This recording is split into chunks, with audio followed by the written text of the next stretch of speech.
मामले में एक यौन रोग होता है उपदंश या सिफिलिस। इसमें क्या होता है, किसी व्यक्ति के जो यौन पार्ट होते हैं उन पर दाने या एलर्जी या चकत्ते पड़ जाते हैं। तो अब इसका मेडिकल कारण तो जो बताया गया है वह यह है कि ऐसा व्यक्ति जब अपने मान लो किसी के पार्टनर को या किसी के पति या पत्नी को इस प्रकार का रोग पहले से हो और अगर दूसरा व्यक्ति उससे संबंध बनाता है तो उसको भी ये रोग हो जाता है। अब चलिए हम मेडिकल एस्ट्रोलॉजी में हम इसका ज्योतिषी कारण देखते हैं। आप सभी इसको शेयर करें और जिनको भी इस प्रकार की कोई समस्या हो, अपने जो सिफिलिस या उपदंश जैसी यौन रोग हो, तो उनको घबराने की आवश्यकता नहीं है। वह ज्योतिषीय परामर्श लेकर अपने उपाय करते हुए इन रोगों पर हम कुछ हद तक तो इस पर कंट्रोल कर ही सकते हैं।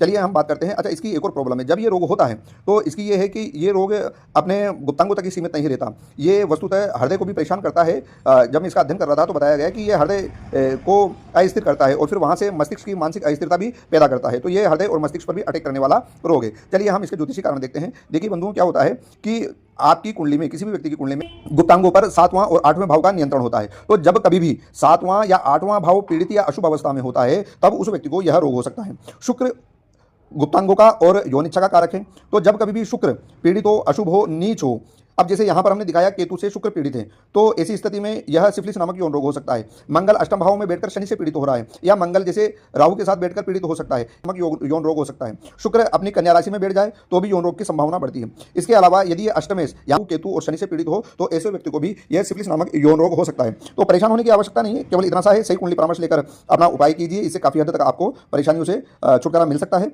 जय जय श्री सीताराम। अभिनंदन आपका।